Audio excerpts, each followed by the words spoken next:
Happy Flu Show. I'm Bobby. I am here today with GIFFROMGOD. I'm Brian. I play guitar. I'm Sophia. I play bass. John. I play drums.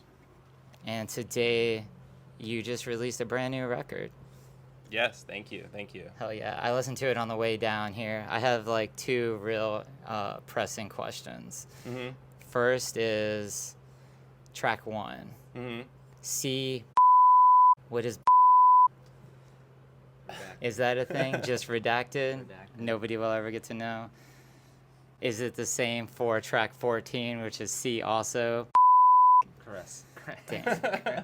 Okay, so no secrets getting let out today. No. Okay. So how does it feel having a new record out? It's been a couple of years. 5 years, maybe, since your last full length? I think the last full length. Or does Digital Red count as a full length? That's an EP for sure, I would say. That's how I felt about Yeah. it. So Yeah, I think that was intended as an EP. I think Approximation was the last LP, and that was like 2019. oh wow, even Yeah, I further think it was than like I thought. pre-COVID. Yeah. So this feels great. Did Feels awesome. Did it take that long to actually like accumulate enough material for it, or was it more of a you just decided not to start writing till like you're ready, and then it was like a short process? It took like a year and a half to write the songs, and then the recording process was pretty quick, and then another like year after the biggest part of the process was like after we recorded, just kind of waiting for it to be able to get released. So it just kind of took a while after everything was done. But also writing these songs took a pretty long time. We spent a lot of time working on these songs. It's like They're complicated. it's like the most songs we've ever put on a record too. We played all of these songs or most of these songs on tour years before the album was announced, before we recorded them, and we kind of have a habit of just playing our newest material mostly while we're on the road and stuff like that. Yeah, and like leading up to this album coming out, I mean, we, like John said, we practiced these songs and wrote them over a span of like a year and a half. And that was like every Monday for a year and a half. We would come into this warehouse and spend like 5 hours, no matter if it was like 30 degrees or like 100 degrees. And just like, Is there Crank AC or anything in here at all You feel that outside of this fan? one little Yeah. fan we got? yeah, so it's That's like, brutal. you know, there's 2 times of the year where it's perfect. But then the rest is like, you know, I said earlier, Well, like this suffering. year, I would imagine you got like 2 weeks of it being perfect, maybe, and Mhm. then it's either brutally cold or brutally hot here. I feel like Virginia is just switched. Oh, yeah. There's no spring anymore. Oh, we had a week of it. Yeah. What goes into like making all these different songs? Like, because you have so many different parts. There's lighter parts. I felt like there's track 5, I believe. Something Something Ruin. That was like the most poppy kind of song that I've ever heard from you guys. Yeah. Thank you. So a quick sidebar. The names on the record, we refer to all of the songs by different names. Than what is Than actually what- on the yeah. record. So They're the weird names too. Yeah. Well, on that topic, sorry to just derail your original question, Please. but we we have like a thread in our like group chat that like anytime someone says something kind of funny, we like write it down. And then like when it comes time to name songs, like we put more effort into it than that, but like we reference that thread, and it's I dig that. Yeah. That's a very kind of screamo Yeah. thing to do. But like I don't know, you get like 6 of us in a room, it's just like someone saying some funny shit, like almost Yeah. always, you know. But yeah, as far as like I guess what goes into the writing process or whatever,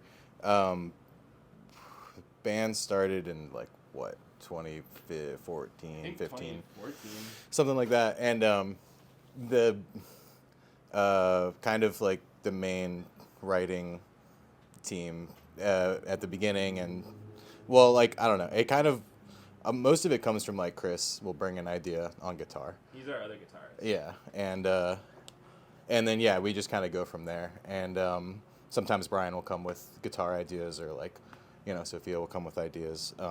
But yeah, so pretty much we just start with like some kind of guitar idea, and then spend a really long time turning it into a song from there, pretty much. Has everybody who's currently in the band been in the band since?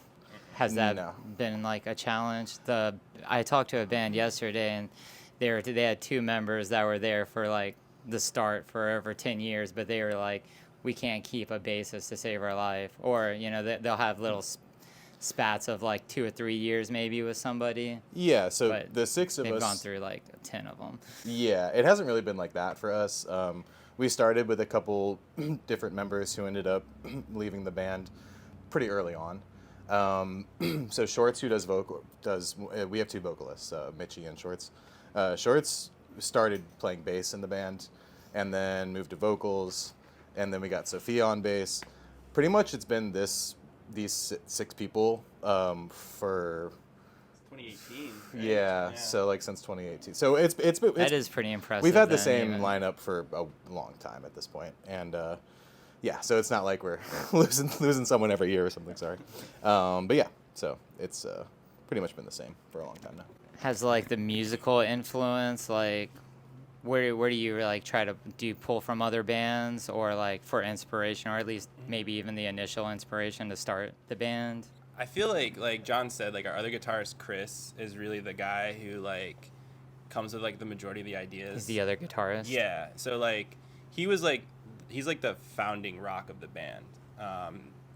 So like he would probably be posed better to answer that, but for me, I just like I listen to a lot of like, I don't know how to describe this music, but like I'll listen to bands I really like in the vein of what we do, and that inspires me to like write guitar parts like that. But ultimately, like anything I personally write, I've just been just screamo so much that it always has like a touch of screamo to it, Mm-hmm. Even if it's like mathcore or grind or something, there's always like the stench of screamo somewhere. That it can be found. intensity. Yeah.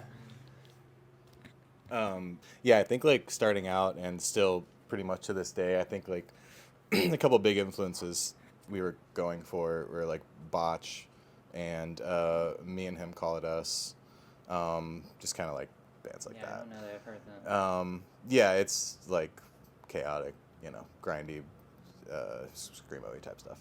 But yeah, I don't know. There's a ton of bands like that we all like. But then, yeah, like in high school, I mean, Brian and I and a lot of us were super into the classic screamo, Page 99, and a lot of bands like that. So Majority Rule.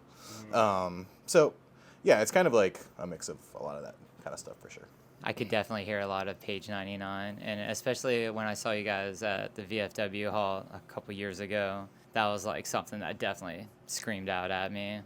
I saw that show and a Page 99 show just a couple months apart, and especially having so many members too, that connection definitely jumped out at me.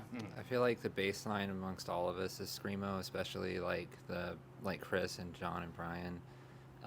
All of us have like different tastes in music and stuff that goes different directions a little bit. So some of us are really into like death metal, like me and Shorts, and we'll come up with some stuff once in a while to contribute to alter the screamo a little bit, Screamo makes the dreamo, Have you guys toured a whole lot leading up to this, and are you planning to tour for this release?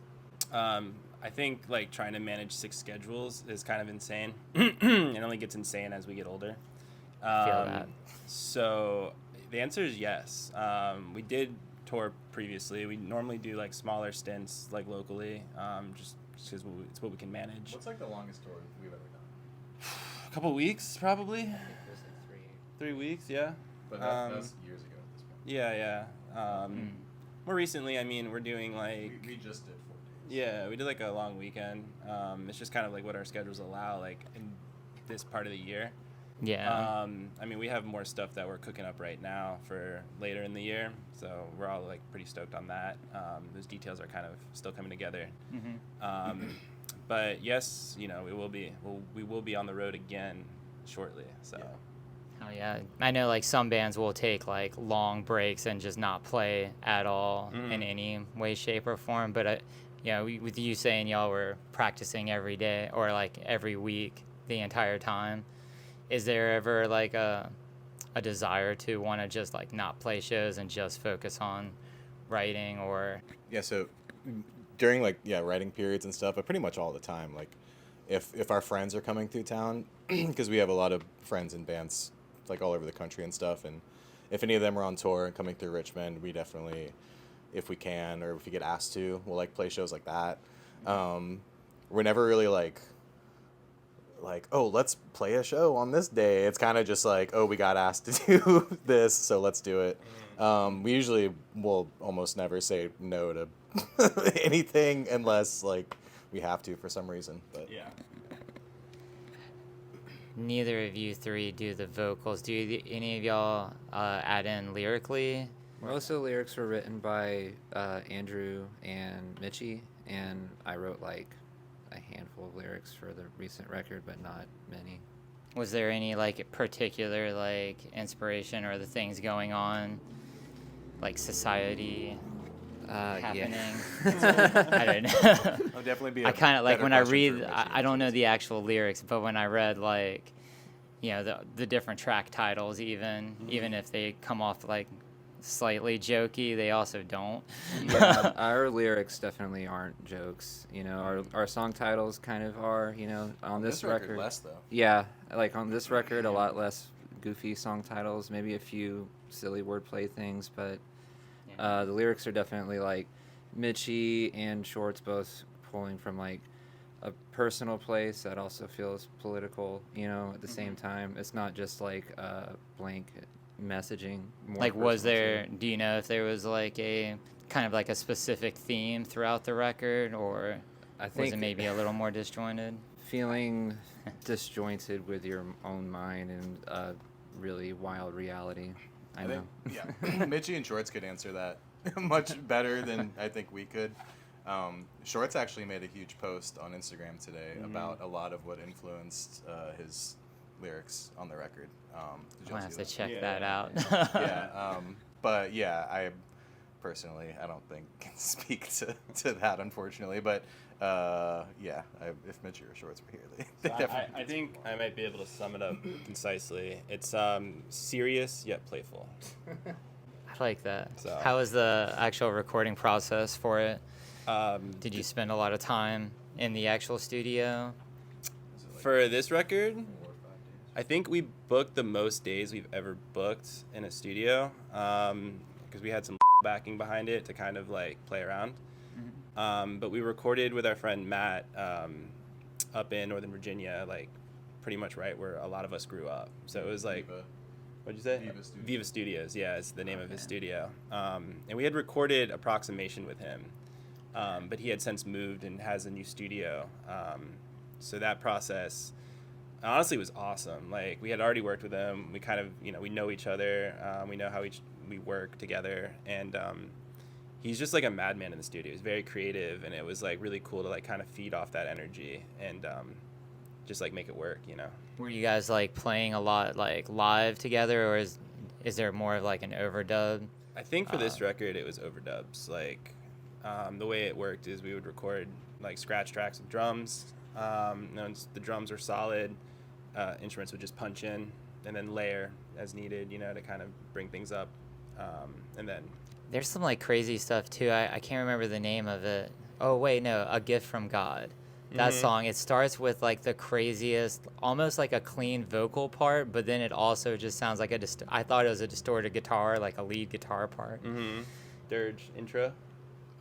Yeah, it was the Yeah. beginning of it. True, yeah. That song's. Yeah, that was one of the craziest sounding parts where I was like, it sounds like the only clean vocal technically on like the record, but it also just sounds like a distorted like lead guitar part.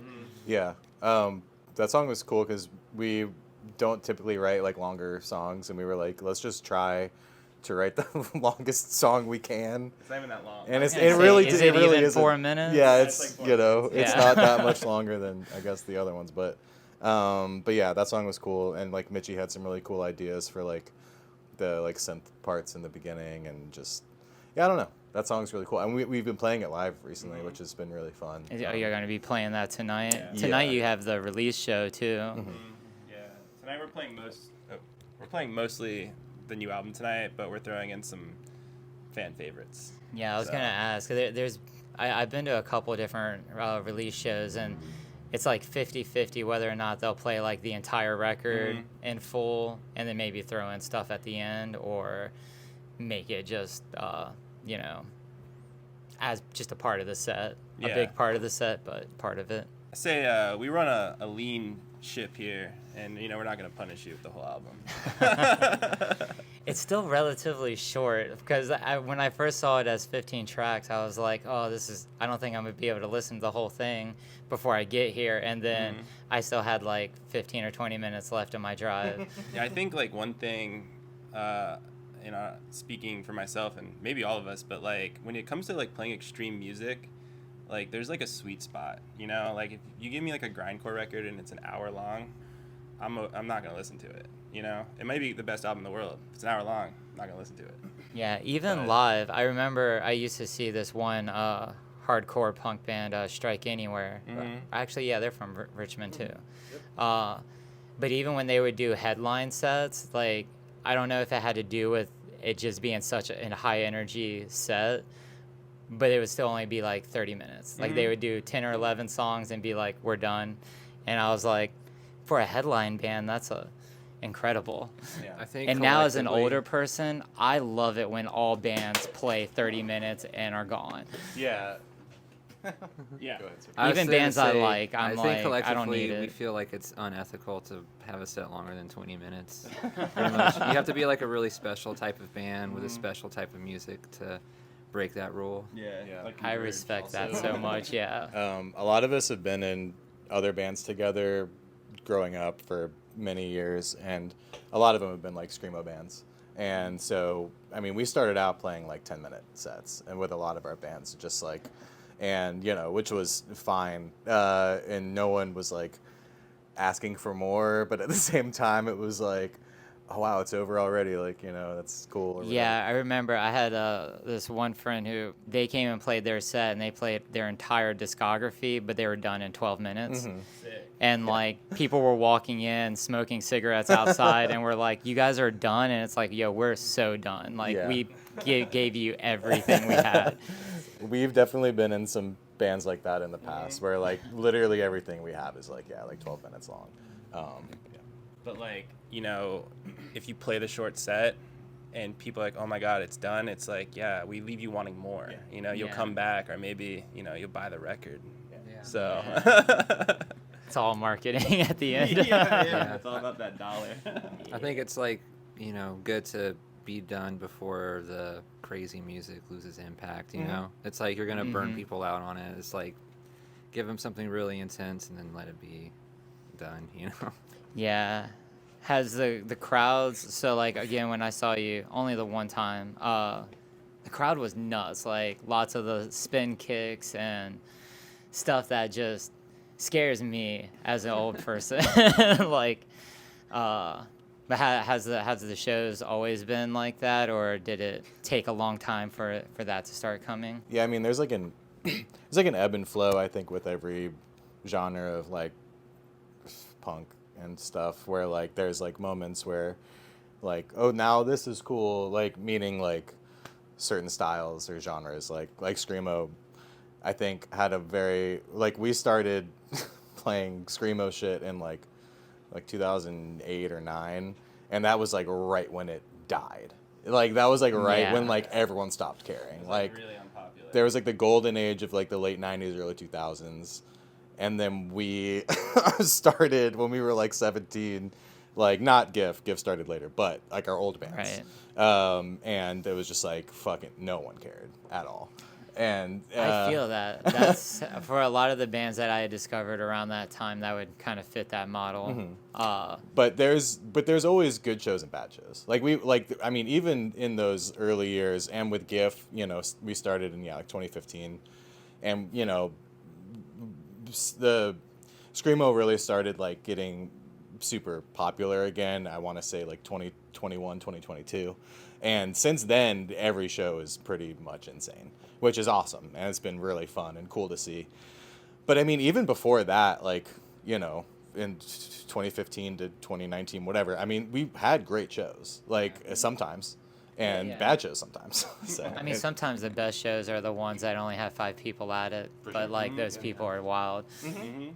Are there any places like it's kind of great that y'all are from Richmond, because the scene here has always been pretty great. Yeah. We love it here. Or at least like musician wise. Yeah, so a lot of us grew up in Northern Virginia. Oh, and, really? and then Sophia grew up in South Carolina. Yeah. Oh, And- super but far. The rest of us all grew Yeah. up in like outside DC, like Northern Virginia. Yeah. And then, but we've been living in Richmond for like over 10 years, 10, 15 years. Yeah, same, honestly. Yeah. I've been in Richmond since 2015, and Wow. the city does have a lot of amazing music, like a high concentration of really good, like, heavy music and extreme metal and hardcore punk and everything in between, you know? For, like, how big the city is, it's kind of wild.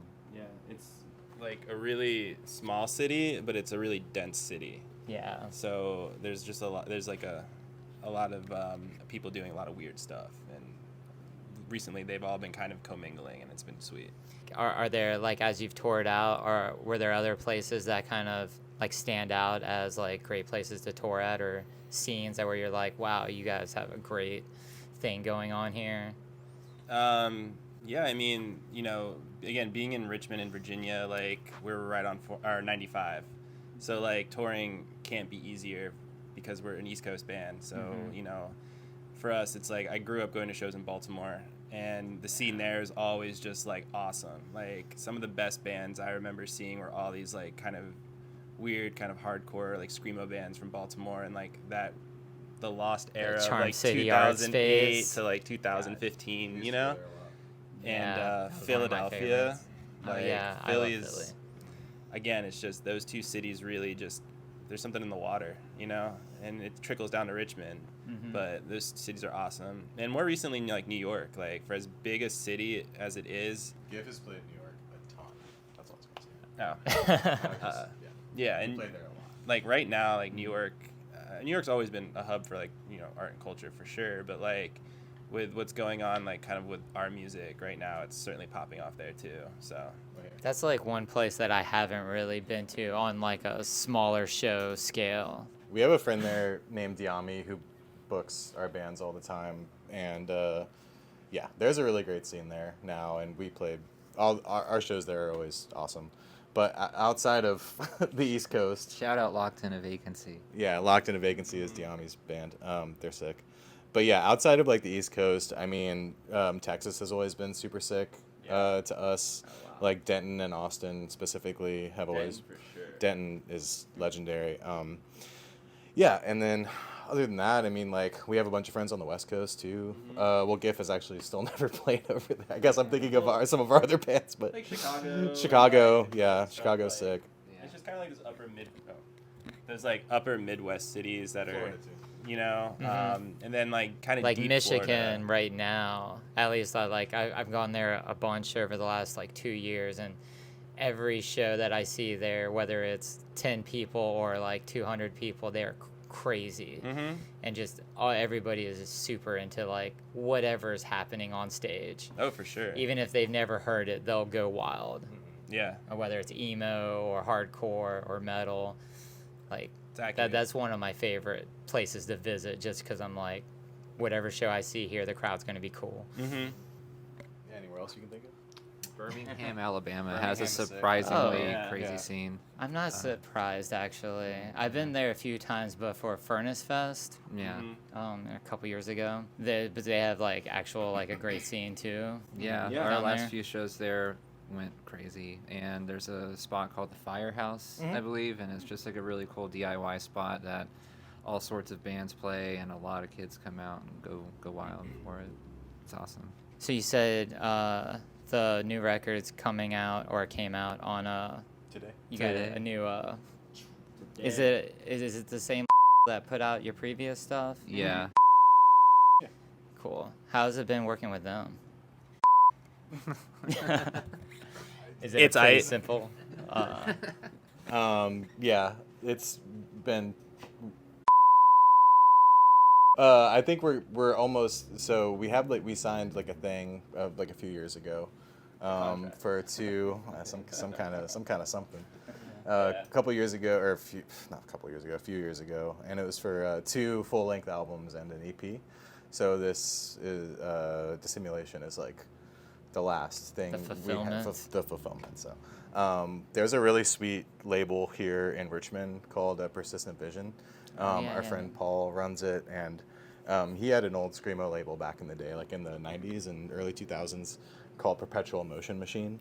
So they do the festival around here, the Dark Days, Dark Bright Days, Nights, yeah. So Paul's great, and so I think the plan is now that we're probably pretty much done with, we're gonna try to work with Paul, I think, in the future.